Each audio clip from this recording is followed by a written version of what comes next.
А ми, дорогі слухачі, знаходимося в дорозі з Гудагая на Мінськ. Ось. Не по абы-якой справе мы там были. Вырашылі вярнуць голас паклікання. І незвычайнай. В гэты раз мы былі ў гасцях не ў святара, а ў сястры. Ну і я была не адна, а вось з Лерай. А чаго мы туды, уласна, паехалі ў той Гудагай?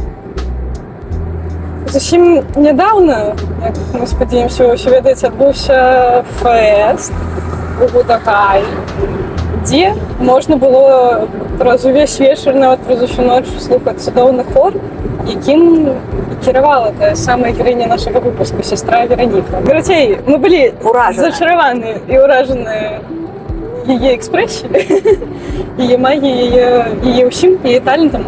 І таму вырашылі, што вельмі трэба з ёй гэта ўсё абмеркаваць. Оказывается, ёсць такі спеў, які мы спяваем як пілігрымы, але мала хто ведае, што яго напісала яна. Таму даглядзіце да канца перадачы, калі ласка, напрыканцы ён будзе. Не пераматвайце, просто паглядзіце. Што гэта за спеў. Ну, заважу, будь ласка, може, какавиці. Що для приліччя треба забити. Бо, може бути, вода така трохи. Ну, нікуди не спішаєш? Ну. Ось. Я кажу, що таке до 5. В 5 уїжджаю. Ну, ми до 5 справимося. Ви вже записуєте чи що? Ні, я просто так. Ой, как хорошо. Добре? Пригоже? Лера, да, пригоже. Одні свічі за спиною. Вельми пригоже. Просто не. Ну, видатно. Де вам більше за все подобалося? Тут, у Адамовичах чи у Бресті? Ага. Ну, мені, напевно, везде добре, тому що... Ні, ну, гэта такі, як будзе, можа, шчыры адказ, тому що, калі ёсць, як бы, мэта, калі ты углядаешься у гэту мэту, які з'яўляецца Пан Бог, які цябе сюды паклікаў, ну, то табе, як бы сказаць, можна добра усюды, да? Ну, але так, можа, па-людску, скажем, да? Так. Па-людску, звычайна, то, конечно, напэўна, люблю такія ціхія месцы. І Гудагай для мяне... Гудагай самы ціхі. Да, самы такі ціхі, таму што люблю гэту самотнасць, люблю такую адзіноту, цішыню. І тут гэта сапраўды адчуваецца.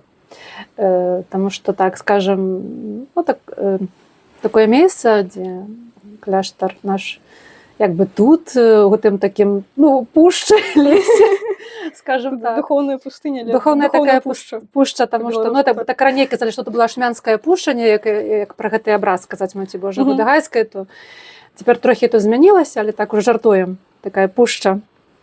Вось, і тут так бы такое самае любімае месца хіба што, дзе магу пачуць гэты голас Божы, уцешыцца. Ну, вядома, бо гэта, як бы, бачу па сабе, што гэта мне так узбагачае духоўна, каб пазней, ну, магчы, як бы дзяліцца гэта. Хочацца нават дзяліцца, таму што, ну, слухаеш гэты голас Божы, углядаешся, вядома, як разважаючы там Святое Пісанне. Увогуле, ну, запрашаю гэту пушчу, бо тут сапраўды такое месца добрае, каб добра, але чым сёстры займаюцца ў такіх пушчах? Ну, вось, брат, зразумела, там ёсць, пэўна, парафіі, дзеці, катэхеза, там касцёлы прыгожаць, усё такое. Што рабіць у пушчах? Ну, маем таксама парафію сваю, ну, але таксама ў гэтым годзе я маю асабіста такі абавязак, гэта з'яўляюся арганісткай у парафіі ў Астраўцы, адшукання Святога Крыжа. Вось. Вядома, што ў кляштары кожная сёстра мае свае абавязкі. Вядома, і маем такія дэжуры дома, там кухня, там прыбраць штосьці трэба, памяшканні, але маем абавязкі, якія нас так бы патрабуюць выезд з кляштара, выхад. Вось. І тады, значыць, я займаюся арганістоўскай справай. Сёстра наша настаяцельніца, яна катэхетка, займаецца з дзецьмі. Ды сёстра Тарасіна, яна адказвае за дом. Увогуле. За парадак, за кухню. Ну, цяпер быў смачны абед. Гэта яе рукі, да, і гэта піражкі, ўсё ейная справа. Вось, таксама яна у нас умее шыць. Таму трэба там комжы па шые, там штосьці, якія такая рэчы касцёльныя, то яна займаецца. Так, ну трэба знайсці сваё месца таксама і ў кляштары.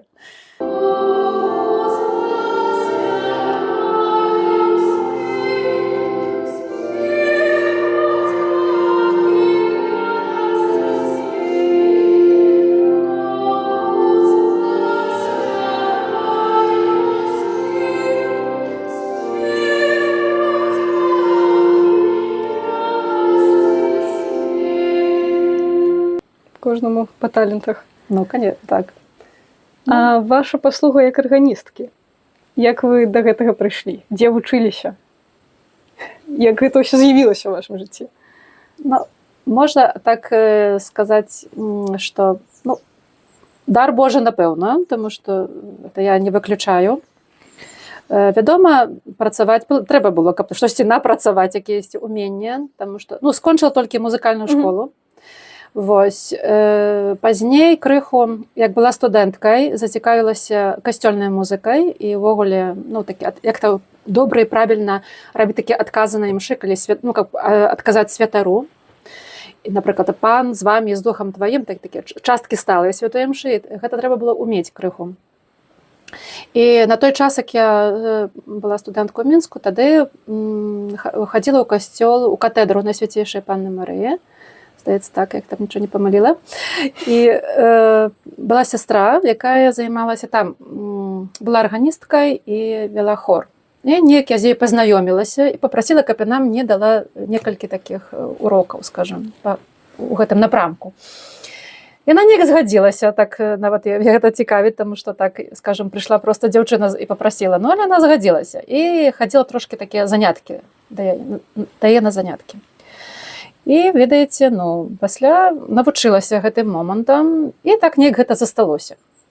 Вось. Мы, як моладзь, хадзілі ўвогуле пастаянна ў касцёл на Залатую горку, і там, як бы, з намі займаліся сёстры дамініканкі, бо там жылі недалёка, і гэта была іх парафія, і, скажам так, тая моладзь, а мы былі студэнты, мы былі з розных мясцін, скажам так, да? Не былі толькі там чыста мінчане, але былі з розных куткоў, там з Ліды, памятаю, ну, вось я з Нарачы родам, там яшчэ хто, там з Оршы, памню, хлопец быў. І мы неяк так пазнаёміліся і трымаліся такой групкай. І вось там таксама адзін са студэнтаў з музычнай акадэміі таксама як бы так з намі падружыўся і пасябраваў і праводзіў такі хор. І, скажам, быў такі вот наш хор залтагорскі. Вядома, там свой быў хор, а мы такі, скажам, студэнцкі хор быў. Вось. І, скажам, трохі так у яго углядалася, як он там праводзіў, тлумачыў, як то трэба. Вось, і неяк так ад яго трошкі навучылася гэтым такім, скажам, такім уменнем. І ўвогуле мне гэта падабалася. І, так скажам, проста унікала, проста як бы паглынала ўсё, што проста было гэта вакол. Ну і так неяк яно мне, скажам так, замацавалася. І ўжо як была ў кляштары, ўжо як была сястрой законнай, то бачу, што адчувала, што гэта мне як бы так добра даецца, скажам так. І проста так, ну, у гэтым напрамку таксама так шукала штосьці, слухала, пыталася, ну і так неяк вот адчувала, што вот магу гэта рабіць. Людзі часам любяць, што давайце штосьці весялейшае, да? А ў мне ў гэтай весялосці заўсёды такі мінор ёсць. Ну ён так вот павінен быць. Вот я не магу без гэтага. Ну гэта па-кармелітанску. Да, думаю. Таму што ён, мне здаецца, как бы так трошки, ну вось, наклоняе на то, каб як бы з такой задумай, каб не было ўсё такое, знаете, вот хі-хі-ха-ха і ўсё скончылася, не? А якая такая задума? Ну гэта так маю. Хаця ёсць такія два спевы. Можа, ведаеце спеў «Маё сэрца»? У пілігрымках часта спяваецца, ці не? «Маё сэрца да цябе заўжды імкнецца». Можа, чулі? І яна, гэта такі мой першы спеў, который я так сачыніла і яшчэ перад кляштарам. Гэта быў як бы такі першы мой крок сачынення песен. Так што так, цяпер спяваць у пілігрымках, так дзесьці там іду, слухаю, спяваюць, думаю, маю песню прыемна. Да, пайшло ў свет уже, і ніхто не ведае. Бо на пачатку я думаю, ой, там сестра Вероніка гэта сачыніла, там все там ведаюць. А цяпер уже не. Не, ну я радуюся. Просто люблю дзяліцца спевамі, вот скажем так. І хай яно ідзе далей. Так. Гэта астатні мой, які я сачыніла, уклала.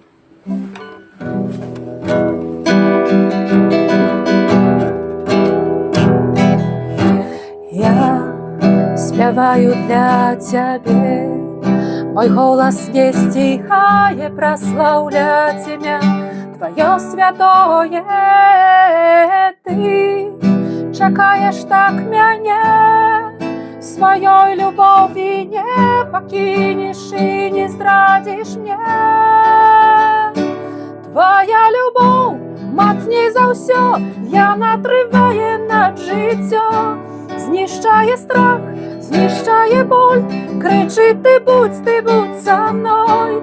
Твоя любоў мацней за ўсё, яна трывае над жыццё, знішчае страх, знішчае боль, крычы ты будь са мной. Я хочу быть для цябе, бо набываю сэнс, калі так аддаю з даверам і любоўю.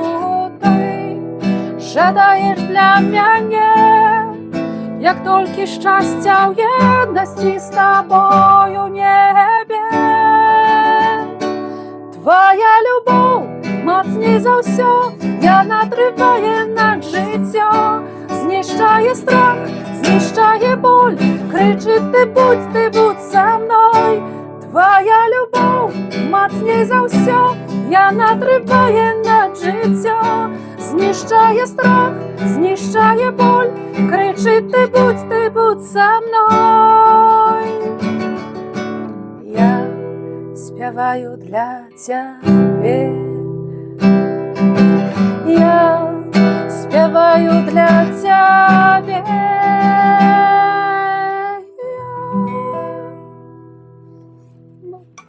Штосьці такое.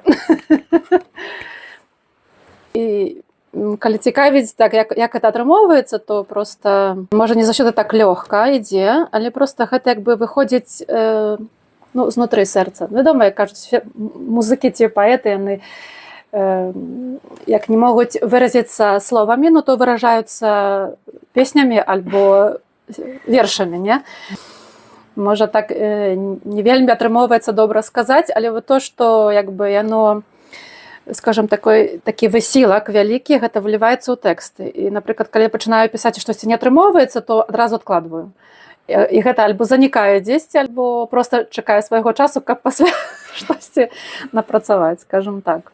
А як вы звычайна спачатку слова пішаце, мелодыю падбіраеце ці наадварот? Ці ўсё разам? Бывае па-рознаму. Да, выйшла так, што часцей, напэўна, за ўсё словы і музыка, таму што я тады як бы стараюся добра так, прачувстваваць па-рускі сказаць, чтобы гэта было як бы сагласована тэкст і музыка. І яно тады так павінна быць неяк разам. Тады падбіраю, павінна быць якое слова ці выразу адпаведны акорд, напрыклад, ці там мелодыя. Вось, неяк так. Таму, как бы у маёй такой, скажем, гэта творчасць, яно павінна быць як бы так неразрыўна. Вось. А вершы як бы сваім ходам ідуць. Але музыка сваім. Пішаце? Трошкі, да. Трошкі пішу. Мы зараз попросім вас нешта пачытаць. Добра, спрабую. Верш такі, які напісала на пачатку свайго ўступу ў кляштар. Але можна сказаць, што натхненне чэрпала, тады захаплялася паэзія Яна Паўла II. І гэтыя такія, як ён пісаў такія розныя свае такія таксама разважанні. І мне здаецца, што вершы як бы яны выражаюць гэтыя ўнутраныя перажыванні і асабліва перажыванні размовы з Богам. Такі першы мой верш. А мы мяне, пане, ад граху майго, ачысці імклівыя думкі сэрца. Хачу слухаць подых паветра твайго і духам святым сагрэцца. Розум дурны, памаўчы, хай душа гаворыць да Бога. Пачуць ліслівыя палачы зноў хочуць пракласці дарогу. Божа, спалі ілжывыя сцежкі сумнення, агнём любові тваёй палаючы, стань адзінай думкай памкненню, жыцця вечнасці мяне чакаючы. Хачу зліцца з прасторай такой неабсяжнай, растварыцца ў быцці твайго існавання і стаць для ўсіх такой незаўважнай, у цішы глыбокай твайго панавання. Напісана 7 кастрычніка 2007 года. Гэта той год, уже як я была ў пастуляце. Уже распачала свой такі крок у кляштар. Спеў такі ёсць. Не важна, кім я быў, важна, кім я стаў. мяне прабачыў Бог і новы шанец даў. Мне цікава, кім ты быў перад тым, якімсьці стаў? Так, з чаго пачаць? З дзяцінства. Дзяцінства. Добра. Была звычайна хіба дзяўчына, як і ўсе. Скончыла школу сярэднюю. Пасля поступила ў універсітэт Максіма Танка ў Мінску. Не спяшайцеся, сестра. Не спяшацца? Добра. Голас паклікання – гэта яшчэ і пра сям'ю, гэта і пра асяроддзе, гэта і пра дзіцячае захапленне і планы на будучыню, якія потым сапсаваліся паходам у кляштар. Вось тут хочацца пабыць. Ага. І ввогуле паходжу з сям'і каталіцкай. І тата і мама былі католікі. Хаця, можна сказаць, што мама такая моя больш можа так, так можна назваць, сумнявалася крыху. Хаця не скажу, што не малілася. Як была катэхеза ў нас, як мы былі дзецьмі, то, вядома, пачаткі там такія былі розныя. Не было столькі заняткаў, як цяпер. Але гэта вельмі добра помніцца, як і айцы праводзілі кармаліты, там, нарэчы, як мы займаліся. Канешне, малітве навучыў мяне тата, могу сказаць, таму што так цікава, што заўсёды бабулі, там, дзядулі, правда? Так. А я помню да цяперашняга моманту, як я прыйшла запытацца: тата, пакажы, як маліцца на ружанцы, і тата мяне навучыў маліцца. І як бы так, дзіўна не гучала, так? Бо як бы ёсць заўсёды ў сям'і хтосьці галоўны, так? У мяне злажылася так, што мама была адказная за навуку школьную, а тата за рэлігійныя веды. І як мы што не ведалі, то атрымоўвалі ад таты, скажем так. Мы гэта колькі людзей? Гэта я і брат.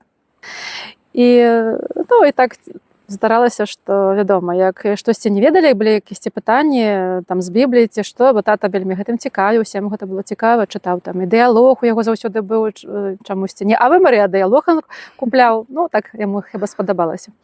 Вось, і ён як бы нас выхоўваў у рэлігійнай, такім, скажем, асяроддзі больш.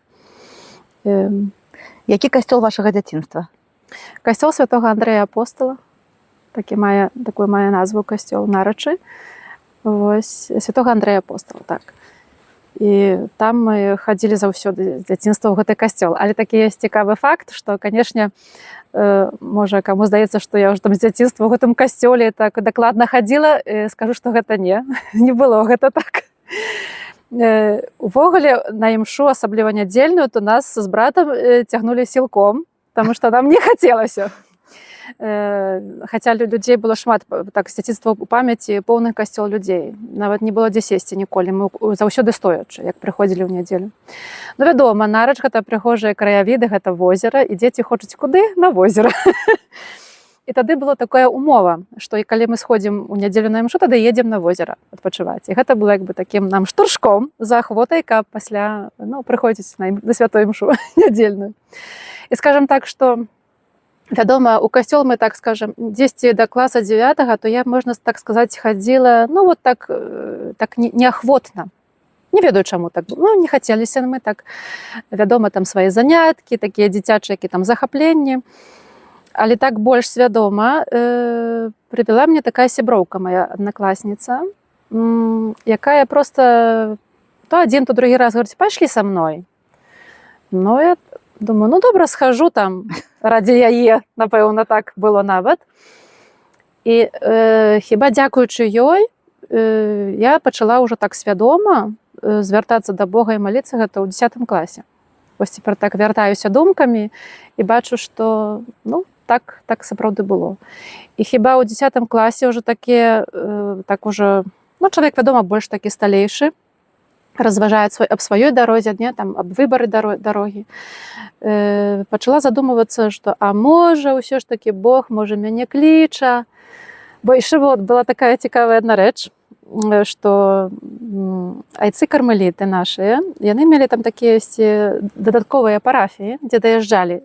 І не памятаю, гэта якая была парафія, але яны нам запрапанавалі паехаць разам з імі, каб там памаліцца, паўдзельнічаць, там, дапамагчы, там, ці прачытаць, ці штосьці зрабіць. Я ўжо кажу, конечно, ўжо пра старэйшы клас, там 10 хіба напэўна быў. І мы паехалі. І першы раз убачылі сясцёр. Менавіта вось як я ў гэтым адзенні цяпер. І самая цікавая рэч, што мы чамусьці баяліся сясцёр. Мы паехалі, вядома, там з сяброўкамі, там у нас была групка такая. Не ведаю, адкуль гэты страх. Ну, як убачылі сясцёр, о, там сёстры. Увогуле пра сясцёр нічога не ведалі. Толькі айцы. І у той бок ехалі з айцамі. А на зваротным айцы кажуць, што у нас тут месца няма, мы там забіраем кагосьці, паедзьце з сёстрамі. Мы такія, ой, з сёстрамі ехаць, боже мой! І як бы так помніцца гэта так яскрава гэты момант. Не ведаю, чаму і адкуль. І памятаю, сёстры нас везлі, так усміхаліся, штосьці пыталіся, а мы такія, як такія партызаны, мы селі ціхонечка і ні слова просто не сказалі, пакуль нас не прывезлі. Ну, вядома, там адказвалі так і так да.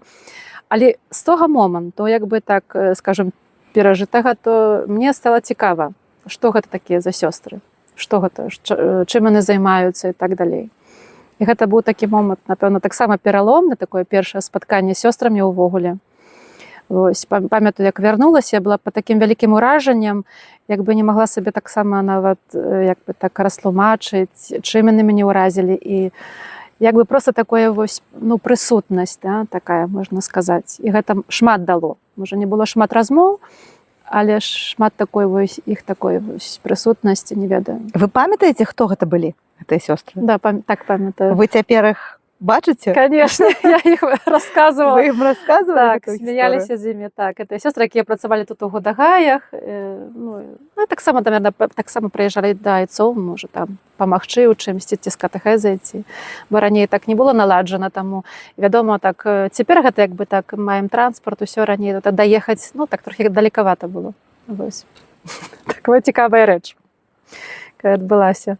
Такое першае спатканне. І, ну, гэта так яскрава просто так добра помніцца, што чамусьці іх баяліся і не ведалі, чаму баяліся. Ну, штосьці новае было, экзатычнае хіба што, таго, што не было ў парафіі. Ну, на мой погляд, баяцца кагосьці гэта зусім не кепска. Ну, мажліва. Страх да чагосьці так падштурховы да якісьці думак. Ну, гэта можа какая-то такой від павагі. Мажліва, так. Згаджуся, да. А што было далей? Гэта был 10 клас, і трэба было рабіць нейкі выбар. А дзяўчонка тая, Вераніка, яна ўвогуле якая была і да чаго схілялася? Я ўвогуле была такой шалёнай дзяўчынкай, трохі непаслухмянай. Атрабоўвала заўсёды ад бацькоў, таму што, ну... Не, я не скажу, што не старалася, рабіла, але было так дужа энергіі. Любіла вельмі хадзіць на дыскатэкі ад вечара да рана. Мама заўсёды перажывала, таму што памятаю, як цяпер, што хіба быў Новы год, як это раней, знаеце, у клубах ідзеш, і там можна было до 4 утра у школе, а пасля ў клуб ідзеш, ну, як то на вёсцы. І памятаю, прыходжу ў 4 раніцы, і толькі чую з пакою: «О, фу, прыйшла. Можна спаць». Ну, перажывалі, вядома, бацькі. Ну, але ўвогуле я любіла такое, ведаеце, ну, як бы так прыцягвала мне такая заўсёды, ну, напэўна, ну, шчырасць людская, такая радасць, адкрытасць. І, можа, як бы у самой таксама гэта як бы сфарміравалася з цягам часу, але патрабавала гэта ад іншых, можа так сказаць. А кім вы хацелі быць? Кім я хацела быць? Самае цікава, што як трэба было выбіраць уже канкрэтна куды, то я не ведала, куды я хацела. Не ведаю, чаму так, толькі так, ну так, на пачатку, напэўна, як было такая магчымасць ісці пасля 9 класаў кудысьці паступаць, то чамусьці мела прагненне на медыцынскую сястру. Вот, мела жаданне. Але мама вырашыла, што я яшчэ замалая, мне зарана, і просто не пусціла туды мяне. Хаця я ўжо збіралася, даведалася, што можна ў маладзечна паступіць і гэтак далей, ну, але мама казала, што не, мусіш скончыць 11 класаў. Добра. Паслухалася бацькоў, засталася, і пасля ўжо як было канкрэтна выбіраць штосьці, ну, то так, была на раздарожжы, не ведала. Просто ведала, што трэба адвучыцца. Вось. І на пачатку думала, можа, трошкі ў музычным кірунку, хаця так штосьці думала, можа, так несур'ёзна было. Тады неяк так паглядзелі і падумалі, што хіба на настаўніка. Мама кажа, што бабушка там штосьці хацела, бабулька, і, ты падыходзіш. І проста вырашыла паслухаць бацькоў, бо так не было канкрэтнай якой-то мэты, і таму вырашыла, добра, іду на настаўніка. Аказалася, што гэта ўвогуле дашкольнае выхаванне. І хацела чамусьці, было некалькі напрамкаў дашкольнага, там дашкольная з музыкай, з фізкультурай, з маляваннем, з замежнай мовай. І на пачатку хацела пайсці на дашкольнае выхаванне з малюнкам, такі, рисунак, так? Толькі быў такі вялікі набор, што казалі, што там уже замнога. І таму неяк так само сабой склалася, пайшла туды, там, дзе было менш, было гэта замежная мова. Так, я кажу, пан Бог мяне неяк туды падкінуў. Было столькі цікавых такіх рэчаў. Так, я туды патрапіла і вырашыла, што, неяк там всё, бо была ў школе іспанская мова. Я была толькі адным чалавекам, які здаваў іспанскую мову. І як уже паступіла, даведалася, што не набралася група, таму мушу перавучвацца на якусь іншую мову. І сказалі, альбо французская, альбо нямецкая, таму што яны больш-менш падобныя да іспанскай. І гэта было ўвогуле для мяне такі шок, скажем так. І выбрала французскую, і, як цяпер аказваецца, не жалею зусім, бо полюбіла вельмі гэтую мову, і так яна мне так, не ведаю. Зараз ёсць у вас гэтая мова? Трохі губляецца, таму што не практыкую. Хаця трошкі чытаю Біблію, вядома, новы запавет лягчэй, бо там, вядома, ты там большаго ведаеш, стары то так цяжкавата. Але як адзін раз была, пан Бог даў, што была раз у Францыі, што я просто не маю такого страху, каб не размаўляць. Так, я там памыляюся, там словы шукаю, але хочацца размаўляць. Бо гэта так сабе адкрыла, што, можа, што ўдалося, калі б трошкі пастаралася больш. Так, дзесьці там слухаю, крыху падтрымліваю, вось. Але скажу, што трошкі малавата такое запасу, каб так, скажем, размаўляць. Але дагаварыцца хіба змагу. Буду размаўляць па-французску, як што.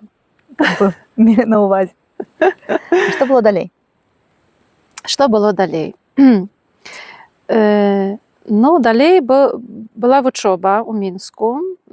Хаця для мяне, можа, такі быў крок дастаткова цяжкі, бо як я вырасла ў вёсцы, як бы рэдка дзе выязджала ў горад, то сам горад тут быў такі вялікі пералом. Таму што шум, шмат людзей, ты павінен дзесьці ўсё шукаць там і так далее. Вядома, што і так шукаў, але можа такі цікавы даже нават момант, што бо першыя толькі такія дні паехала са мной мама, я памятаю, як цяпер. І 5 дней яна была са мной у Мінску і казала, дачушка, ўжо ўсё, мусіш ужо сама неяк так. І я памятаю, як я сажуся ў аўтобус і говорю, мама, ты мяне кідаеш. Гэта было штосьці, скажем, такое новае. Гэта было 16 год? Гэта было, так, 16 год. 16, у кастрычніку павінна было 17. Бо так ж. І гэта быў такі шаг, як бы, што я разумела, што мама вельмі добра зрабіла. Цяпер ужо з перспектывы жыцця чалавек бачыць, не? Але на той момант гэта было такі страшна было, што як бы такі раз цябе як бы вырвалі, перасадзілі ў другое месца зусім іншае. І гэта быў такі, вялікі шок. Як бы ты пачынаеш сам прыспасаблівацца да жыцця. І гэта, канешне, правільна. На такое, скажем, глыбокія воды кідаюць. Вось, і бачыш свае памылкі, упадкі і так далей. Вось. І вядома, канешне, вышаўшы з такое как бы каталіцкае асяроддзя, то шукала ў Мінску хуценька касцёла і прыклеілася да касцёла катэдральнага ў Мінску, Маці Божай. І там як бы распачала такое свой духоўны, скажем, шлях, духоўнае жыццё. Які быў гэта год? Гэта быў 2000 год. Бо ў 2000 скончыла школу. Вось. І як бы, пачала вучобу, пачала жыццё, там, знаёмствы і так далей, вядома. Але, канешне, пачала як бы актыўна ўдзельнічаць у жыцці касцёла. Для мяне гэта была такая аддушына, што я ведала, што я пасля, напрыклад, цяжкага дня, такіх нагрузак, там, лекцый і так далей, бо гэтага было, вядома, шмат, это кажды студэнт ведае, асабліва першы курс, то гэта ўвогуле ты да ўсяго прывыкаеш. ўсё новае. І, скажем, сабе такое дала установку, што мінімум да 2 гадзін я буду ў касцёле. Просто каб адпачыць ад людзей, ад тых думак, ад нагрузкі. Вядома, это не было кожны дзень, але як была магчымасць проста вырывацца, ну то просто тады ў касцёле была. І пасля быў такі ксёндз Уладзімір Русак, ён тады займаўся моладдзю. І то я была просто, скажем, пры ягоным, скажем, выхаванні. І мы там удзельнічалі таксама ў пастаноўках нейкіх там, вось. А пасля так здарылася, што сустрэлі сясцёр дамініканак, якія там зараз ёсць у Мінску, і неяк так з імі пасябравалі блізка. Яны запрашалі нас у госці, ну і мы там таксама так сустракаліся дзесьці, так. І на шляху маім паставіў Бог сястру Анатолю. Цяпер яна ўжо вярнулася ў Польшу, бо яна з Польшы родам, але вельмі шмат жыцця прысвяціла тут у Беларусі. І яна займалася менавіта моладдзю і казала, што запрашае нас у касцёл на Залатую горку. Ну, нас, значит, там я і там сяброўка моя, з якой мы там жылі на кватэры, яна была са Свіры родам. Вось. І так склалася, што так уже за год наступны мы як бы так назбіралася нас такая групка студэнтаў з розных мясцін, там з Ліды, як я казала раней, там яшчэ адкуль, ну, не былі ўсе мінчане, толькі такія з розных куткоў людзі. І, скажем, мы так вельмі так моцна пасябравалі між сабой і, скажем, пачалі ўдзельнічаць у такіх розных касцёльных, скажем так, момантах, як тэатр, хор, такія розныя спатканні. І, напэўна, вось дзякуючы гэтай сястры, думаю, многія скажуць за тыя нашы групкі, мы можам сказаць, што ўзраслі так духоўна, таму што яна праводзіла такія спатканні. І было такіх, як бы, як цяпер памятаю, гэта была серада, такія былі агульныя спатканні для моладзі. Была заўсёды падрыхтаваная тэма, на якую мы там разважалі, яна нам распавядвала пра розныя такія рэчы. І пасля наступіў такі момант, гэта можа канец 2-го году, пачатак 3-го, што яна праводзіла такія, вырашыла сустрэчы для ахвочых, яна сказала, што это было ў чацверг, паўгадзіны да рацыі ў маўчанні. Спачатку быў так, як бы яна рыхтавала нас да гэтага спаткання, да гэтай адарацыі, прабачце. І пасля трэба было ў цішыні, як бы так вытрымаць, як яна казала на пачатку. Ну, канешне, мы так, ну, паглядзелі скоса, думаем, у нас жа сваё жыццё, што яшчэ там вучоба свая, тут яшчэ мы ў тэатры, тут яшчэ мы ў хоры, што нам як бы так, ну, замнога. І думаем, ну, можа, мы там, ну, то будзем хадзіць, можа, не. Але яна так пастаралася, што так націснула крыху на нас. І мы так памятаем цяпер, што мы так трохі ўзбунтаваліся, што як-то так, мы тут такія свабодныя людзі, студэнты, хто тут з намі будзе кіраваць? Мы тут самі сабе. І мы так трохі, можна сказаць, што абразіліся, знаеце, як это чалавек всё гордасць задзелі, да? Але так, скажем, трошки нам як бы было сорамна, но мы вырашылі, што добра, будзем хадзіць. І ведаеце, што, ну, вядома, яна сказала, што калі мы хочам развівацца, то мы не павінны лётаць па касцёлах і па розных спатканнях, а трымацца аднаго месца. І гэта сапраўды, ну, як бы дало плады. Тады мы гэта не разумелі да канца, бо нам хацелася, знаеце, як так ёсць там спатканне, там паедзем, там дзеці там якое-то для моладзі, туды хочацца. А яна як бы рабіла акцэнт, што мы павінны быць тут і цяпер. Вось. І як бы мы так між сабой як сустракаемся цяпер ужо з цягам часу, бачым, што так, мы бунтаваліся, мы не хацелі, але мы як бы так трохі з павагі да гэтай асобы мы як бы трымаліся, асталіся. І цяпер мы можам сказаць, што, ну, сапраўды, што яно дало вялікія плён проста грамадныя, таму што мы як бы вытрымалі. І як уже вярнуся да гэтых спатканняў у чацверг, скажем, у такім маўчанні перад Езусам, пасля гэтага мы бачылі змены. Яна сама нават казала, што ведаеце, што я бачу у вас змены. І мы такія так здзіўленыя на яе паглядзелі тады, якія змены. Вы не бачыце, я бачу па вас. Але яшчэ была такая умова гэтых спатканняў, што так, мы прыходзім у чацвер, але як бы паставіць сабе таксама такой задачай, што кожны дзень ты павінен хаця бы 15 хвілін прысвяціць адарацыі ў цішыні. Як бы гэта пачатак быў, пасля ўжо каб дайсці да паўгадзіны ў дзень. Ну, гэта для нас казалось, што ой, гэта доўга вельмі. Ну і помню, ходзім на гэтае спатканне, ходзім. Яна запыталася, а ці практыкуеце вы гэтых 15 хвілін? І мы так галовы схілілі, што ну, як бы абманываць не хацелі, што ну, как бы, але прамаўчалі. Толькі я помню, вот, як бы, такі момант, што так стала як бы сорамна, што як бы мы ходзім, удзельнічаем, як бы стараемся, молімся, а не практыкуем. І вось як яна задала гэта пытанне, то як бы так унутры я сабе вырашыла, што не, што з гэтага дня проста начну практыкаваць, чаго б мне гэта не каштавала. Вядома, гэта была адарацыя і ў пакоі, там дзесьці ў куточку, там дзесьці на прыродзе, каля была магчымасць. Ну, але, канешне, як Мінск, то і ты ў такім тэмпе вялікім жывеш, ну, то быў гэта чырвоны касцёл. Там была як бы няспынная адарацыя, калі памятаеце, заўсёды там унізу сходзіш у дольны касцёл. Так. Вось. І я помню, як я ляцела, неважна, была замучаная, галодная, але я туды хадзіла. І на гэтых там 15 хвілін ці паўгадзінкі. Як удавалася. Вось. Але тады, як кажуць, ну, просто як прыходзілі на гэта спатканне, адчуваў такі супакой, што ты рабіў усё як трэба. Хаця цябе гэта вельмі каштавала. Зараз нашы гледачы, якія не католікі, якім проста любопытна, скажуць, ну, там няма, не было ўвогуле жыцця па-за касцёлам. Гэта, напэўна, якасьці апантанная.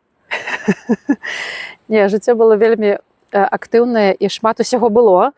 Таму што як студэнты, то вядома, ты проста без перапынку ты дзесьці штосьці шукаеш, вучыш, ты удзельнічаеш у такіх гэтых занятках ці практычных занятках. Мы як дашкольнае выхаванне, то вядома, то гэта дзіцячы садок, дзе там увогуле там пастаянны кантакт з дзецьмі, ты рыхтуеш заняткі, ты практычныя заняткі, яны вельмі часам актыўныя.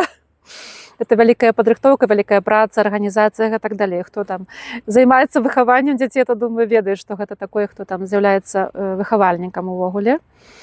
Цяпер гэта электронная версія, цяпер эта бібліятэка можа быць электронная, а ў нашы часы мы хадзілі, сядзелі ў картатэках, шукалі патрэбную літаратуру, і гэта займала шмат часу. То бок усё ў парадку, жыццё па-за касцёлам было.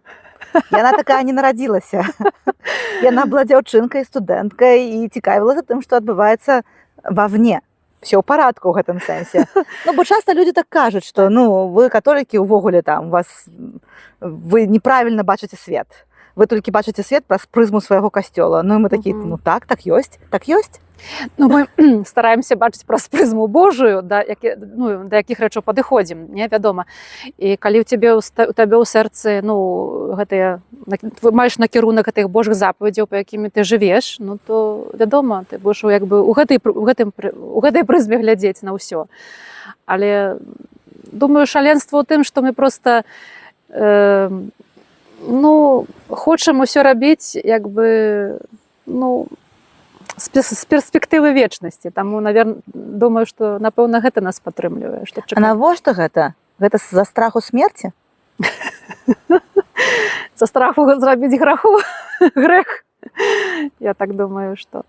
Я спрабую казаць ад імя звычайных людзей. Так, я разумею, канешне. Навошта вам, напэўна, паміраць страшна ўсім? Ну так, смерць гэта такое цікавае спатканне, такі, як казаў Ян Павел II, такі пераход, парог, які трэба перакрочыць. Вось. І, напэўна, чакаем такога радаснага спаткання. Спаткання любові. Бо так сапраўды, і калі заглыбіцца, запытаць сябе, чаго мы хочам ад гэтага свету, ад сябе, проста любові. Кожны чалавек, нават як который поўны злосці і так далей, калі там дакапацца глыбей, то проста, кажуць, элементарна хоча, каб яго любілі, каб паразмаўлялі, каб выслухалі, каб прытулілі. Вось. Таму што я так... А дзе гэтай любові вучыцца? Толькі ў касцёле. Ну, как бы зачэрпнуць гэтай сілы.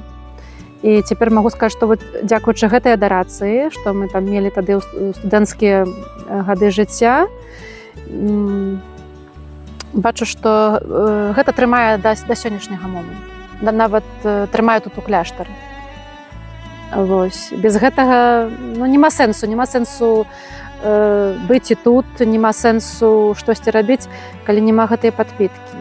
Як бы гэта дзіўна не гучала, што ўсё нараджаецца менавіта ў такім глыбокім спатканні з Хрыстом, менавіта ў Еўхарыстыі.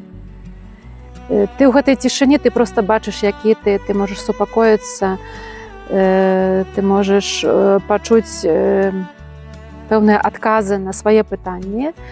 Вядома, трэба гэта мець апору на Божым слове, бо без гэтага, каб не заблукаць дзесьці там сваё не прыдумаць штосьці.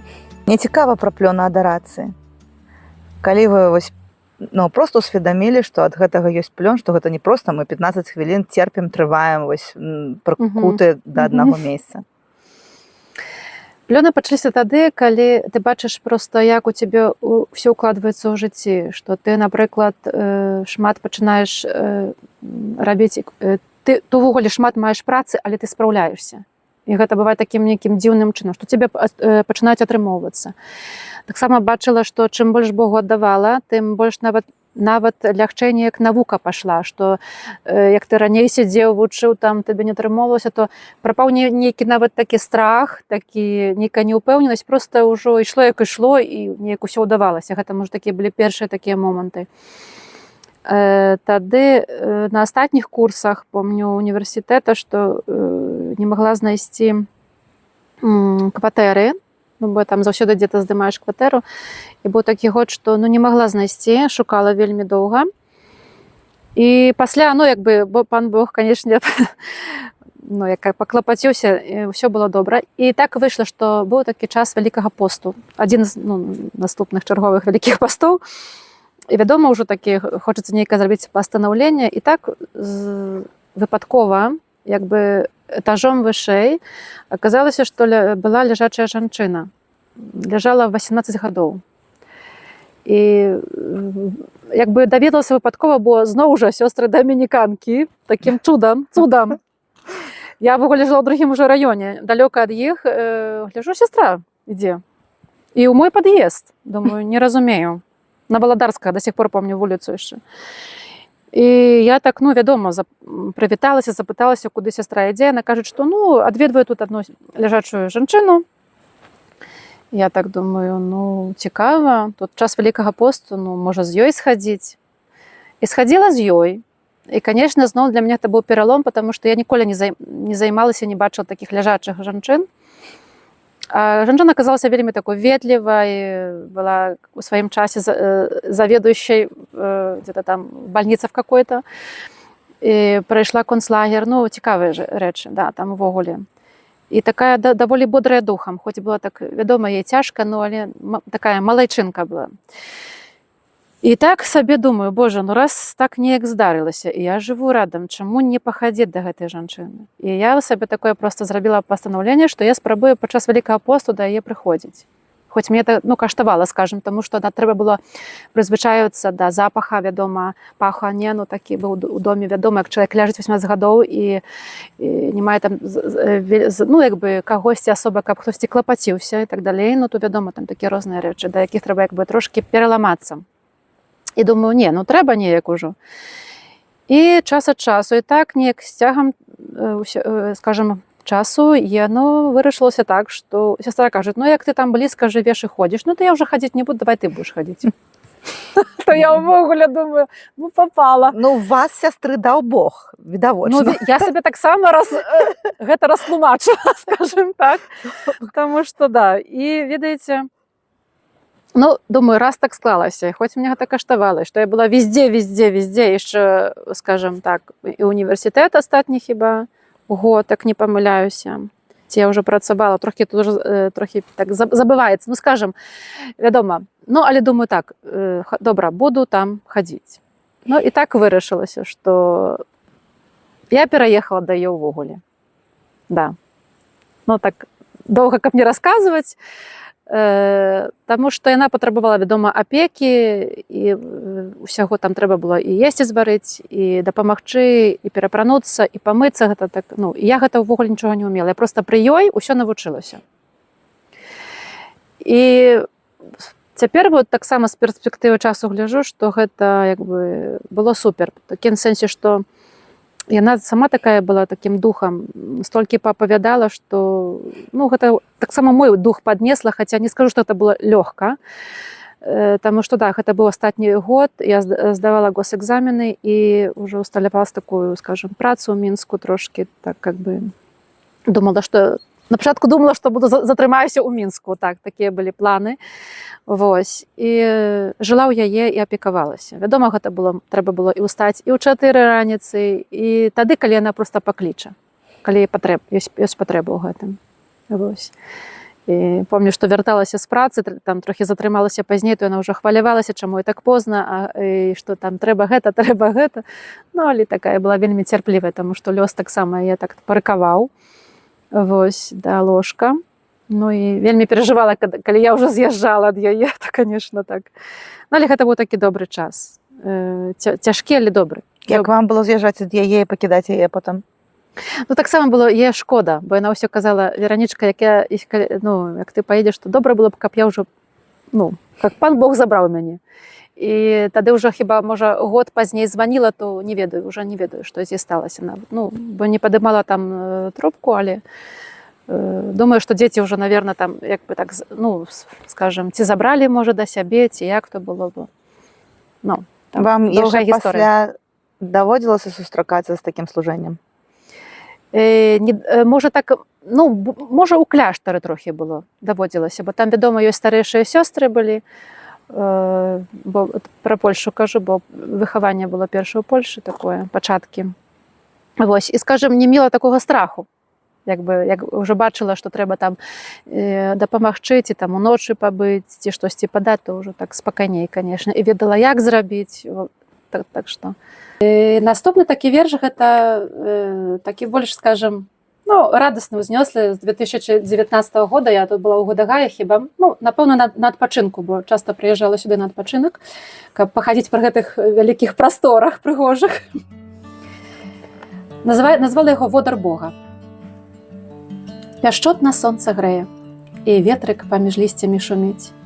Хоць лічыцца вандроўнікам ён вольным, усё ж хварэе, каб траўку, кусцік, дрэўцы зачапіць. Пашчыкатаць, заблытацца ў галінках, схіліць галовы каласоў аж да зямлі. Падняць вышэй вясёлых птушак шчабятушак, ды зноў ляцець далей, цераз прасторныя палі. Духмяны і чароўны пах, прыгожых кветак, траў шматлікіх, прываблівае сваім водарам мяне, акутвае незвычайным краявідам. Лагодна вабіць вока, усё ўнутры звінець, гучыць, пяе. І льецца ціха супакой душу. Напружанне спаўзае ўсё паволі. Няма ўжо думак, ні жаданняў, а нічога, каб толькі не спужаць маўчання і цішыню. І ты, адзін, прырода, Бог, маўчанне, нібы згубіўся час, і ты ў ім. Няма нічога, толькі ззянне нябеснага айца прамень. Вось пра вучобу дзяцінства даведаліся, але ўсё яшчэ ёсць вялікая дыстанцыя паміж тым, што вось вы там былі ў моладзевай суполцы, ходзіць у касцёл, шмат часу там праводзілі. Вось гэтая кропка, у якой шмат людзей зараз можа знаходзіцца, якая нас слухае, спадзяемся. І рашэнне пайсці ў кляштар. Як вам гэтая думка агулам у галаву прыйшла? Што вы адчувалі ўпершыню, калі вы падумалі пра гэта, што а раптам я таксама магу быць там? Ну, увогуле, напэўна, такія, як я кажу, зярняткі былі пасеяны айцамі-карамлітамі, напэўна, ў нарачы. Таму што, можа, гэты момант як бы прапусціла. Хачу сказаць, што мы, як дзяўчыны, там у парафіі удзельнічалі, там рабілі ўсё, што трэба. Ну, але там у нарачы быў нават пастулят для маладых айцоў будучых, скажем так. І першая рэч, што мяне так здзівіла, што такія маладыя хлопцы не ругаюцца матам і так, ну, прыгожа моляцца. Бо тады яшчэ не разумела, што гэта такі быў пастулят. Ну, вядома, потом з цягам часу мы ўсё там даведаліся, ўсё разузналі. І гэта як бы такі, можа, такі маленечкі такі момент пасеяўся ў сэрцы, што можа быць інакш выглядаць жыццё. Вот гэта такія першыя штуршкі, бо гэты пастулят, ён як бы ну, дапамог як бы так задумацца, можа быць так. Пасля уже трошки ідём уперад у час студэнцкага жыцця. Вядома, ну, глядзела, як моляцца сёстры дамініканкі, але ў сэрцы ўжо быў кармель 100%. Вось, толькі сёстры шмат навучылі такой вось вернасці Богу, можа там сказаць, такой вытрываласці на малітве, вельмі шмат уклалі. Ужо напрыканцы студэнцкага жыцця свайго, скажам так, этой навукі, на дарозе Бог паставіў отца Петра Бялевіча, які ну, прапанаваў нам, такім дзяўчатам, которые больш-менш, скажем так, трываюць, дапамагаюць, шукаюць свайго жыцця, паехаць у Польшу на ігнацыянскія рэкалекцыі. Ну, і я, так скажем, подумала, што чаму б не паехаць у Польшу, просто паглядзець, пабыць. Вядома, думаю, адна, напэўна, не паеду. Нас сабралася, я памятаю, ну, так, 3 хіба дзяўчын.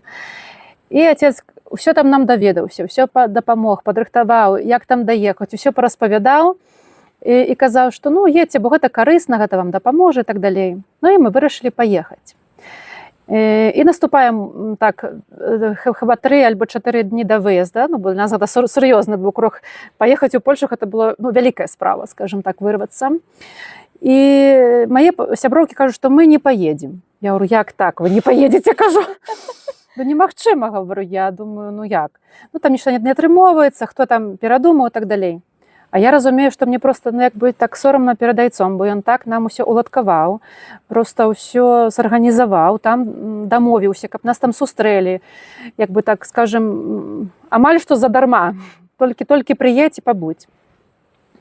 І я вырашыла, што я ўсё-такі, ну, паеду, бо мне сорамна перад айцом. І я паехала сама. Для мяне гэта быў такі, ну, таксама, ну, трошкі такі страх, пералом. Бацькам хіба не сказала, што еду за мяжу.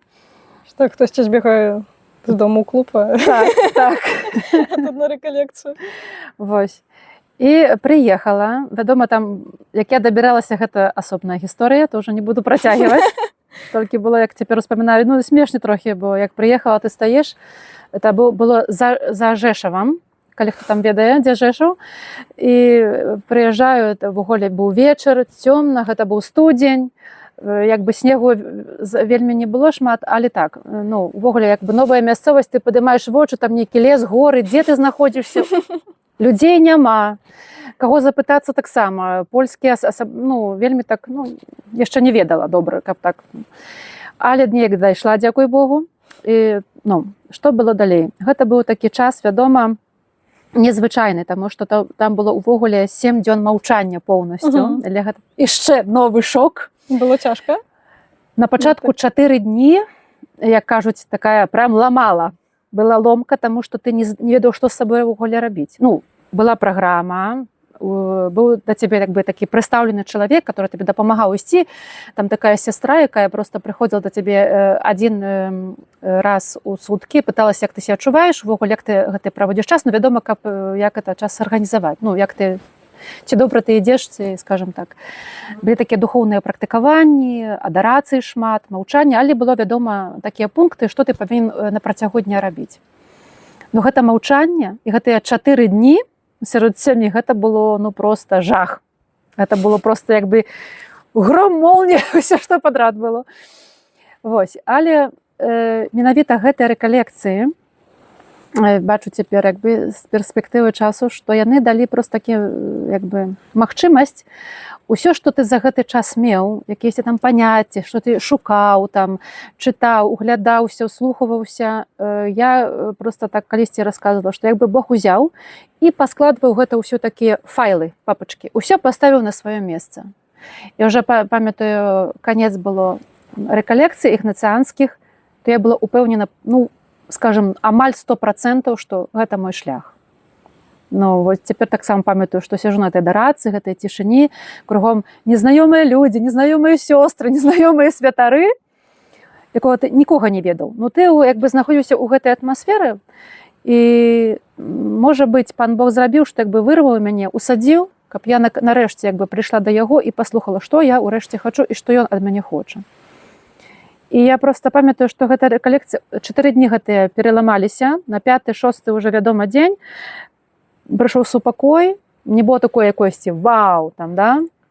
Толькі быў такі глыбокі супакой, такое глыбокае разуменне, што так, гэта мой шлях, што я хачу менавіта ў Кармель і ну, што хачу як бы там сябе аддаваць сваё жыццё. І чамусьці такое разуменне прыйшло, што я разумею, што гэта моя ну, такая вот ахвяра жыцця, такія думкі прыйшлі чамусьці. І не ведала, і думала, што гэта, ну, гэта сапраўдны мой выбар.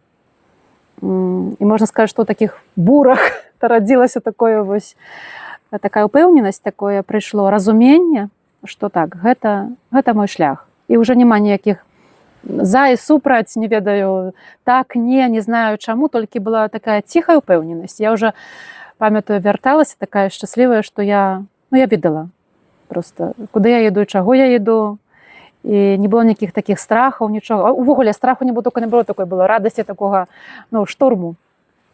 Як бы, да, што я ўжо гатова пакаваць рэчы, гатова ўжо там пісаць просьбы, забірацца і ехаць. Вось, так. Ну, і гэта быў такі знак. Як вы бацькам сказалі? І вось свайму асяроддзю, сябрам, які відавочна былі побач? Ну, так, бацькам... Якая рэакцыя была? Рэакцыя была, ну, вядома, так, розная, потому што было такіх сяброў мяне, которые, ну, і праваслаўныя сябры былі, і так, просто там суседкі, што увогуле, як ты, вот, Вераніка, так прыдумала, мы ж з табой і хадзілі там на танцы, на розныя там мерапрыемствы і гэтак. Ну, але мне як бы нічога гэта не трымала, а бацькі, памятаю, што, напэўна, ну, так вырашылася, што ну, мой тата памёр у 2005 годзе, яго ўжо не было. Калі я вырашыла, я ўжо канчала вучобу, ён ўжо астатні год, 2005 памёр. А мама, як бы думаю, што для яе гэта было цяжка. Вот, як бы цяпер так спамінаючы, трохі вяртаючыся думкамі, таму што, ну, скажем так, яна, канешне, яна заўсёды за нас малілася з братам, памятаю, заўсёды кожны дзень яна вот за брата, за мяне малілася ружанчык. Казала, пака не адмалюся, не іду спаць. То есть, як бы ёй цяжка не было пасля працы, заўсёды мелі такое заступніцтва, скажем, падтрымку. І ну, бачыла па ёй, што яна так трохі перажывала. І нават як выязджала, то не праважала мяне з хаты. І памятаю, месяц я чакала ад яе званка, і ну, не званіла мне цэлы месяц. А пасля ўжо, ну, пазваніла. Ну, і казала так. Ну, але гэта вельмі добрае слово. Казала, дачушка, што, конечно, я хачу, каб ты была шчаслівая, заўсёды можаш вярнуцца да хаты. І лічу, што гэта такі, досыць такі сталы адказ яе. Як бы не каштавала, ну, яна як бы так згадзілася, прыняла і скажем, вот для мяне гэта былі важныя словы, што яна мяне заўсёды чакае, заўсёды хата чакае, да, вяртайся, і ўсё будзе добра. І гэта такая, як бы, можа быць, таксама дапамога ў пакліканні, я лічу, таму што ты можаш смела ісці наперад, таму што, як бы, ну, родныя цябе падтрымаюць, да, ў той момент, як яны яшчэ жывыя. Вось. У нас ёсць тыповыя пытанні для праграмы «Голас паклікання». Ну, напрыклад, такое.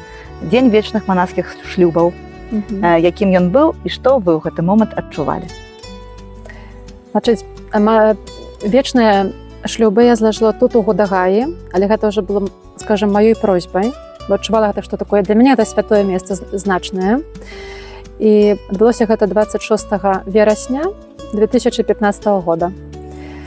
Вось. І што адчувала? Просто такую, ведаеце, спакойную радасць. Але гэта радасць настолькі мяне перапаўняла, бо мне так, не ведаю, адчувала сябе тут у маці, у матчыных руках Марыі, якая мяне так агарняе, абдымае. Видела цеплыню твараў тых людзей, якія захацелі да мяне прыехаць. Это было так вельмі чула, вельмі прыемна. Моладзь, якая спявала мае спевы, хоць я гавару, ну, трэба касцёльна, яны спявалі мае спевы. Ну, конечно, гэта было прыемна, рыхтаваліся, перажывалі. Вось, прыехалі тыя святары, которые павінны хіба быць, бо ну, для мяне гэта было такі, скажем, я так сабе палічыла, што быў той, хто павінен быў быць, і якія за мяне шчыра маліся, гэта адчувалася вельмі, так падглядаючы за іх тварамі. Вось. Вялікі супакой таксама адчувала ў сабе, такую упэўненасць неверагодную, магу так сказаць, што нават гэтыя, там такая ёсць такі момант, што ты як бы такі праводзіш дыялог, на які адказваеш, бо некаторыя там з лісточка чытаюць, бо так хвалююцца, а я вырашыла, што я буду без лісточка. Вывучыла на памяць гэтыя адказы. Не было якого сумніву, што там забудуся штосьці, так. І, можа, ведаеце, часам сёстры маюць такія памятныя абразкі, Так. са шлюбаў, і бывае такія цытаты пішуць. І я чамусьці так выбрала такую цытату. Ну, я выбрала. Ну, допустим. «Вось прыходжу, пане, спомні твою волю». Таму што я для сябе гэта зразумела, што я без Бога, то я ніхто просто. Гэта ягоная рука, і што просто я прыходжу, каб спомніць то, што ён хоча. І гэта для мяне была вельмі глыбокая такая цытата. Яна дзесьці просто выскочыла, а потом яна дзесьці яшчэ там, знаете, як это выскочыла, ты просто дзесьці чытаеш, разважаеш, і яно неяк так прыходзіць, што як пыталіся, што табе там напісаць на абразку, кажу, вось гэту фразу. «Вось прыходжу, пане, спомні твою волю». І гэта было для мяне так, ну, што гэта адчувала, што это не маё, што толькі я просто то я буду рабіць, што ты хочаш, потому што як я захачу штосьці, то штосьці не тое пойдзе. Ну, просто не хацелася, каб было, знаеце, штосьці майго, а было ўсё Божае. І тады я лічу, што увогуле я разумею, што ён так мяне вядзець. Тому што, ну што ж мы без яго, да? Вы плакалі ў той дзень? Не плакала. Але благору радасць. Перапаўнялася радасцю. Ну, не ведаю, чаму так. Видите, кожны можа як па-іншаму рэагуе, да? Плачуць у гэты момант толькі мужчыны. Вось. Але просто говорю, я так, як кажуть, читаєш по тварах людей, які були так відомі, я там не розглядала, але так, як такий легкий позірк, десь там пості, що відать, що усі так молилися, ну так переживали, і гэта было такой радаснай падтрымкай, што ну, гэта патрэбна так усё неяк, вот, што гэта Бог вядзець, што я сапраўды проста той чалавечак, які Бог просто захацеў паслужыць мной, і хай будзе як будзе. Але, ну... А мама была тады? Не, мамы ўжо няма. Не было. Не было на той момант. І няма яе ўвогуле. Да, яна памерла ў 2011 годзе, а ў 2015 шлюб былі. Вось, так брат быў мой і сябры. Сябры з маёй парафіі, з нарэчы прыехалі, гэта было вельмі прыемна. Увогуле так, ну, самі так, поэтому так заакцэнтировала, што самі прыехалі. Хто хацеў, то быў. Ваш брат, ён старэйшы ці маладзейшы? Маладзейшы, на 3 гады. Вы сварыліся з ім у дзяцінстве? Конечно, біліся, грызліся. Да. А потым ён прыехаў і ўбачыў сваю сястру ў такім відзе. Ну. Як гэта было? Не, нормально, порадовался, и все добро. Давайте побежим с солнца. А чым вы гэта атапліваеце? Отапливаем древом и брикетом. Твердым топливом. Вот так? Ну так, носим дровы, нормально закидываем в котел, у ведра набираем брикеты и засыпываем. Вось гэтымі руками? Вось гэтымі. А яшчэ і какие-то іншыя ёсць рукі іншых сясцёр, да? Вас Ну, тут конечно, утрох зараз? Утрох, да. Маем дежурство, кожны мае там свой дзень, ну, вядома, што як хто не можа, то ж, ну, трэба ж подкинуть. Так, не, ну, у нас такое отопление, да, на такі. Ну, напрыклад, бярем зімовы ранак. 6 гадзін раніцы кацёл адключыўся за ноч, астыў, да? Так. Ага, так. І тады хтосьці надзявае валёнкі ці што? Ну так, адзяваеш такую, ну каб было зручна, не? Хуценька так. І вядома, там на сябе нацягваеш, каб успець да малітваў, вядома, каб ну падкінуць. А каторай гадзіне гэта? Не, ну малітвы ў 6. А до малітваў трэба падкінуць? До малітваў, да. Ну але так не здаралася, стараемся, каб, напрыклад, на ноч налажыць, і цяпер, ну так, яно трымае ўсю ноч, і тады толькі, напрыклад, амаль пасля снядання, нават пазней уже можна заглянуць, і там гэта, напрыклад, каля 9, паўдзесятага, ну, залежыць, канешне, бо як моцныя маразы, або вецер, то, вядома, хутчэй згарае. А як так яшчэ плюс-мінус, скажам, тады трымае доўга. І ну, хапае там 2 разы ў дзень, ці 3. 3 гэта як бы як такія моцныя марозы падкінуць. Як машыну гэтага прывязуць, то таксама вы яе разгружаеце, так? Так. Ну, вядома, мы самі але просім таксама, хто там з парафян, такіх ахвотных, жадаючых дапамагчы. Ну, людзі ёсць, канешне, людзі вельмі добрыя, таму не застаёмся без падтрымкі, таму так трэба і пакалоць, і злажыць, і папілаваць. І пакалоць. Трэба. Ясна, а якія яшчэ бытавыя незручнасці ёсць у такім вось мілым маленькім кляштары дзесьці на ускрайку нашай краіны? Ой, не ведаю, што Вада ёсць, так, вада нармальна, часам можа цяснення, як там у башні, невялікае, тады цяснення можа быць меншае, тады як бы так. Было пару такіх момантаў, што магло быць не быць вады, але цяпер як так наладжана досыць добра, то як бы ёсць пастаянна вада. Прыбіральня там умыць, зубы пачысціць, усё гэта без праблем. Да, ўсё ёсць, так. Можа такая цікавая рэч, бо як на вёсцы, вядома, газ прывозяць у балонах, да? Можа так быць цікава, таму таксама у нас газ у балонах прывозяць. Вось, няма такога падключанага, а трэба замаўляць і сачыць, каб у пэўны момант патрэбны замовіць, таму што каб не застацца без газа тады. А што наконт агародаў? Агарод маем такі невялічкі, вядома, не садзім. Раней сёстры садзілі такія больш агароды. Была патрэба, нас была больш, і мелі там такія невялічкія таксама такія градкі. А цяпер такое зусім як бы так трошкі для сябе паесці. Зеляніны такой насаджана і агуркоў крыху.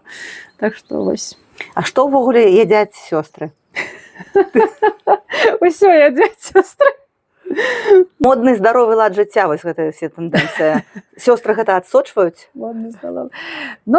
Вядома, некаторыя, напэўна, стараюцца, таму што, можа, не тут, але ў Польшы, я памятаю, сёстры там хацелі такі, як бы наладзіць, такі прабавалі, нават атрымоўвалася, да, што так чыста на такіх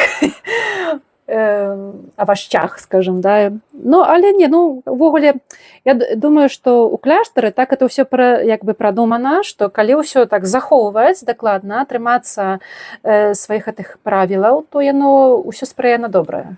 І яно само неяк, гэта здаровы лад жыцця. Так, здаровы, калі так малітва ўсё па пунктам. Памаліліся і выйшлі на газон на йогу. Не. Вы пра кашэнне? Дарэчы, касьба гэта таксама на сёстрах? Так. Косім самі. Толькі вядома, што як такія таксама падрыхтоўкі якія-то вялікія, як цяпер пературачыстасцю маці больш каплерная, мы проста у траіх усё гэта не агарнём. Вось, таму, вядома, знаходзяцца добрыя людзі, якія гатовыя дапамагчы.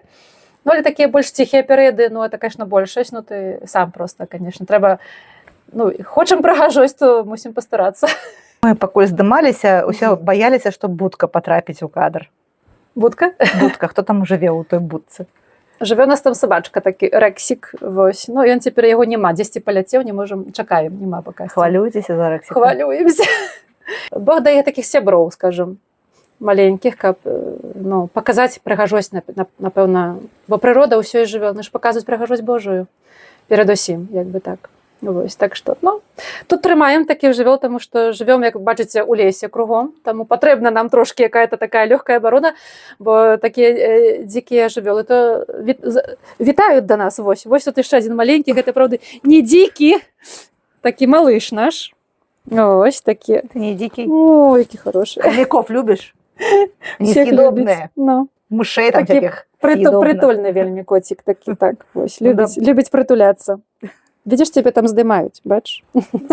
Вось, і таму, як бы, патрэбна тут, таму што прыходзяць ласі, то не ведаю, але дзікія трошкі і касулі. Это страшно. Так, гэта весела. Добра, якім трэба быць чалавекам, каб да вас прыйсці? Ці вы ўсіх бераце? Мне здаецца, проста, як у размове ты бачыш, што чалавек сапраўды шукае Бога, сапраўды ставіць перад сабой такія глыбокія пытанні, шукае адказы на іх. І увогуле гэта можна зразумець хутка па размове, што чалавек шукае, на што мы так накіраваны, то дарога адкрыта, як бы. Вядома, што прыходзяць розныя зусім людзі, з розных, як бы, асяроддзю. Вось. І можа быць, што пару гадоў як бы так прабывання гэта будзе такім сапраўдным цяжкім часам. Асабліва першы час альбо пазнейшы навіцату. Вось. І для гэтага даецца гэты час, каб распазнаць. Гэта вядома, такая тайна Божая. Я думаю, што ніхто канкрэтна так не скажыць наяўна, вось чаму я, чаму.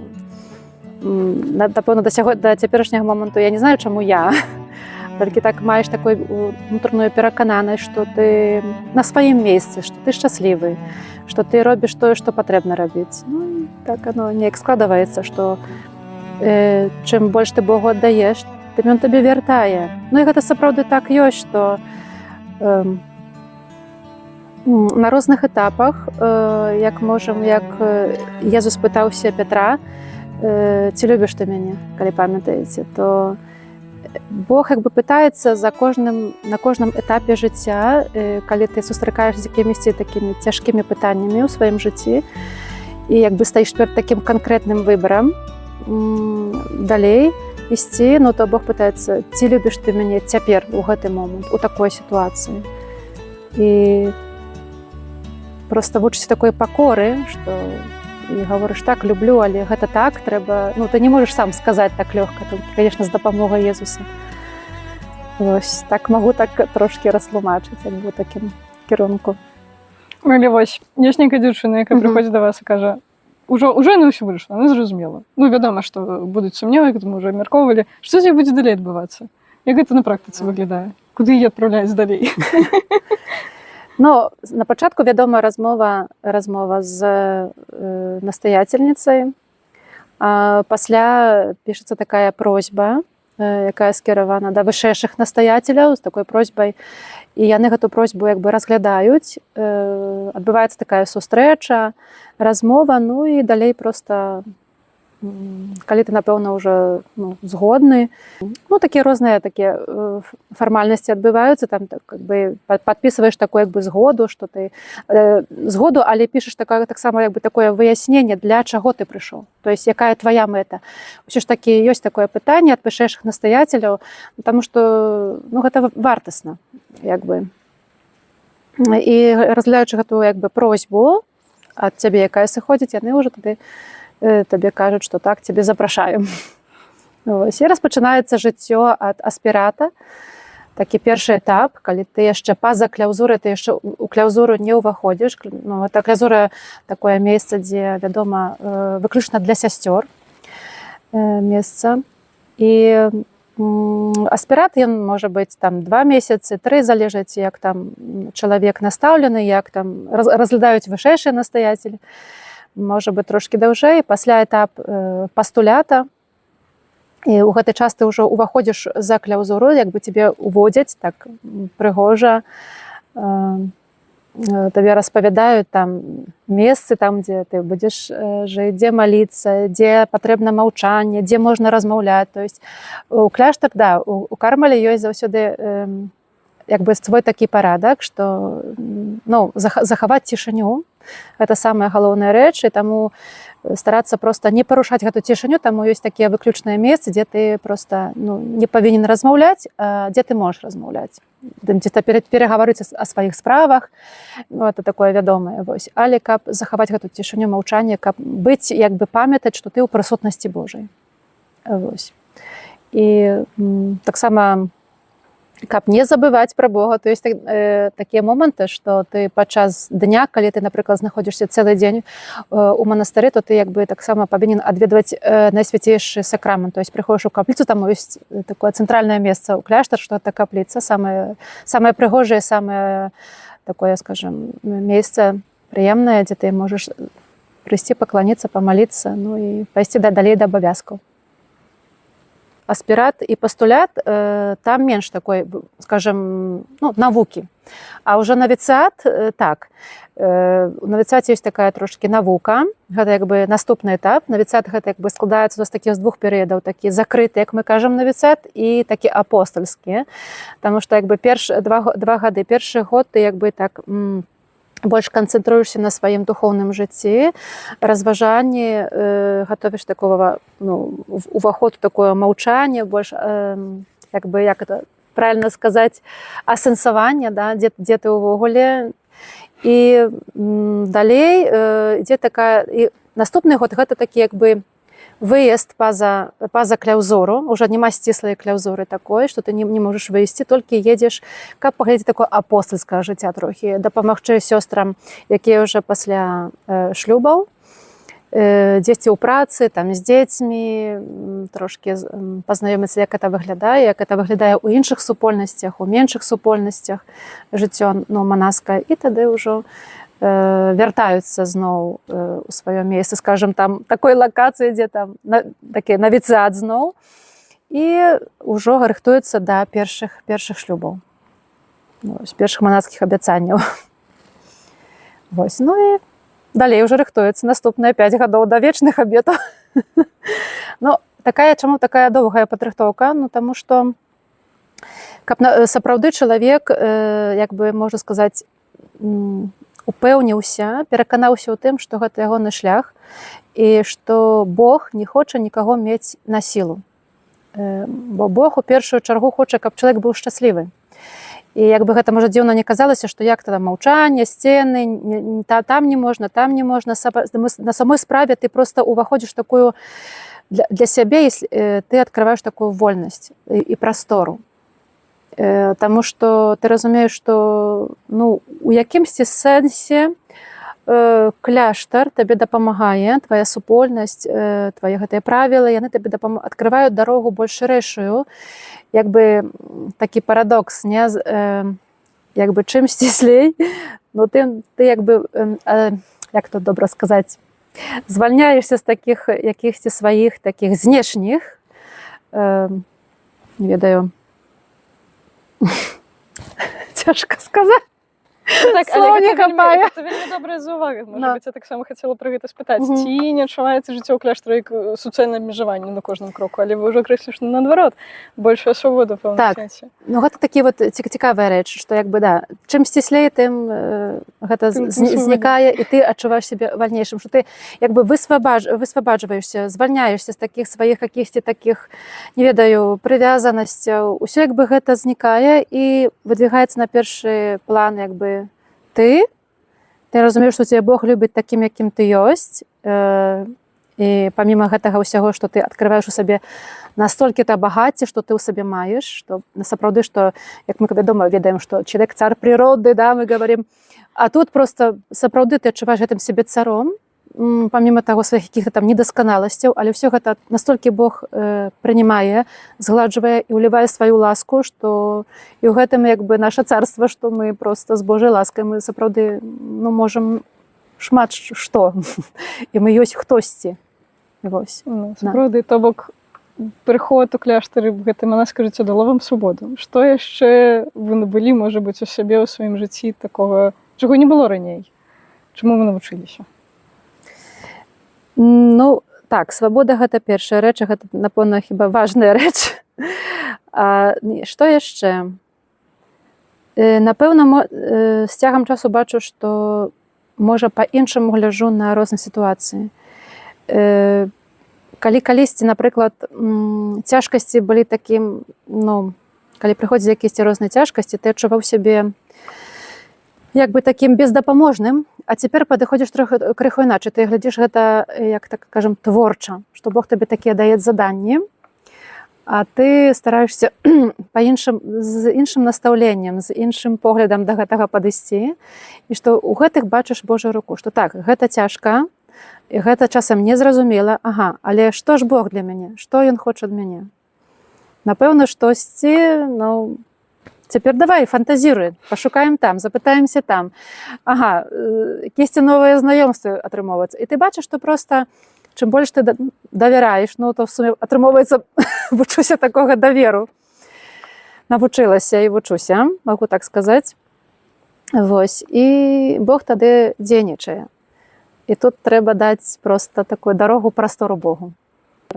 Кармеліткі, дзіцяткі Езуса менавіта, а дзіцятка накіроўвае на што? Менавіта на гэту адкрытасць, прастату, звычайнасць, такі давер глыбокі да Бога, як бы гэта ёсць у нашай духоўнасці. І гэта як бы цяпер бачу, што гэта таксама неяк яно і прыжылася ўва мне, што менавіта гэта шукаеш, на гэта як бы робіш акцэнт і гэта хочаш перадаць, што чым такі ты стаіш прасцейшы перад Богам адкрыты, стаіш у праўдзе, такі як ёсць, як гэта дзіця, так Бог як бы на цябе больш з любоўю глядзіць. Ну гэта таксама як бы дарога, тая дарога, якая паказвала сястра Тэрэза дзіцяткі Езуса.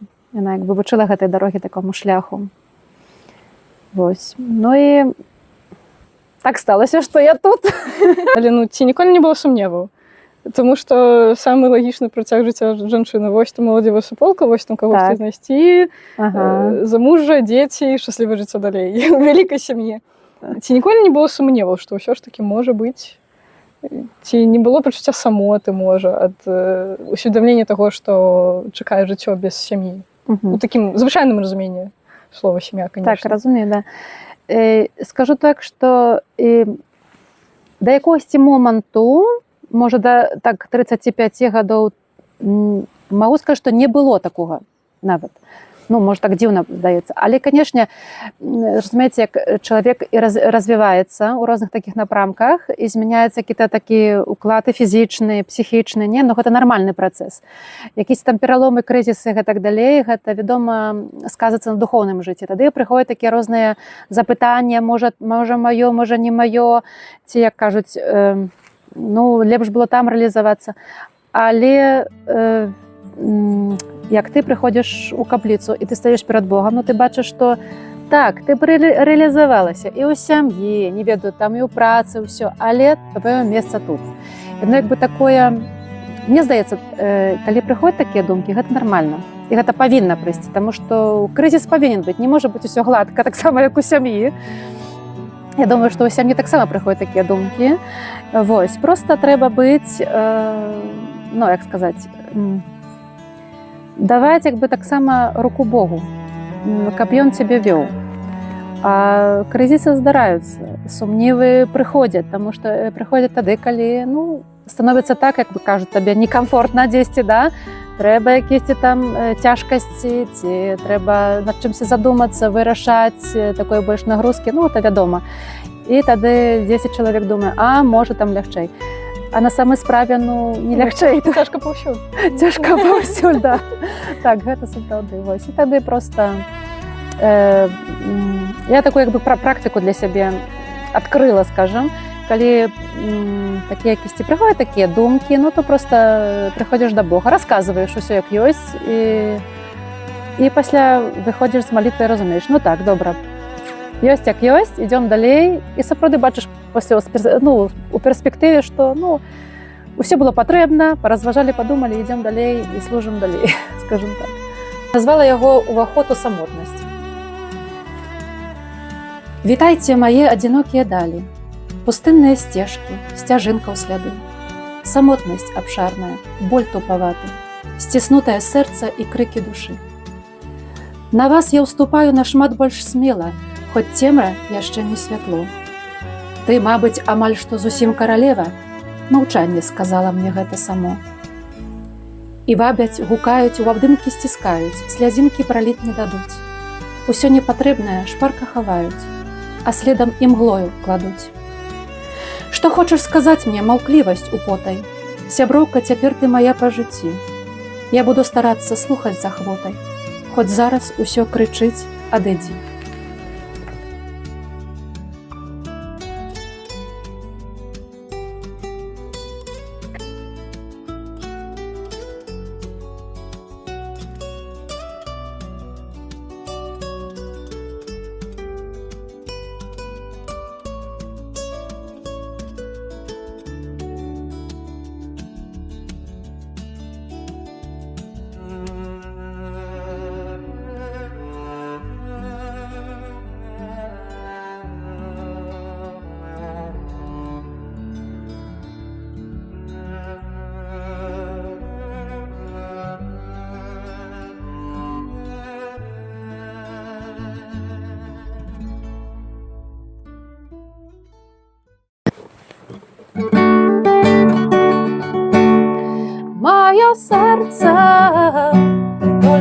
да цябе імкнецца, ты адзіны, вечнае жыццё даеш, хай заўсёды яно на цябе спадзяецца, бо вядома, што Бог заўсёды любоў, без цябе няма любові, без цябе няма жыцця, ты адзіны непаўторны, лепшага айца няма, все жаданні, волю, розум, сэрца і душу сваю, всё аддам табе, мой Божа, цябе, бо аднаго люблю. Калі раптам я адчую трывогу і ў сэрцы запануе неспакой, толькі ў Пана можа быць дапамога, бо вядома, што Бог заўсёды любоў, без цябе няма любові, без цябе няма жыцця, ты адзіны непаўторны, лепшага айца няма, все жаданні, волю, розум, сэрца і душу сваю, всё аддам табе, мой Божа, цябе, бо аднаго